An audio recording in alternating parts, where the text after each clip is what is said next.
Oh my goodness, tanghaling tapat, alas 12 ng tanghali, ang init.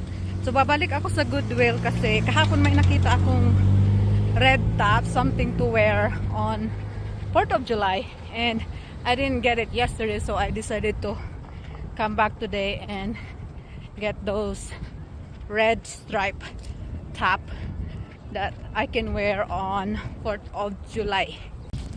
Oh wait, I forgot to tell you where I'm going. I'm going back to thrift store.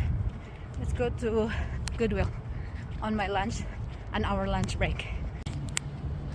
I'm hoping that that item is still there. Let's go and we'll see.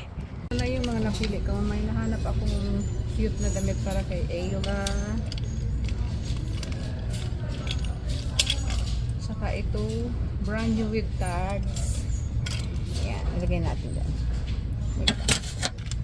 And then itong basic white trouser, for sure kukunin ko to. And then, ito yung mga option ko para sa 4th of July. Pwede rin to stripe, red stripe. And then, ito siguro kunin ko. Then, meron tayong dalawang red. And then, ito, parang gusto ko to eh. Yeah. Nakabalik na pala ako sa an hour lunch break. Ang init, grabe. Ito. Masarap tong ice cream na to. Sobra kasing init eh. Sobra kasing init na yan.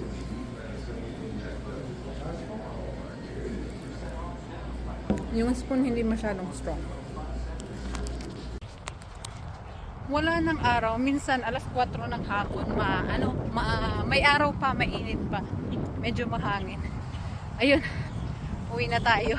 Tapos na yung work. Bukas ulit. Ang gamit ko ngayon is yung cellphone ko lang kasi tinatamad ako.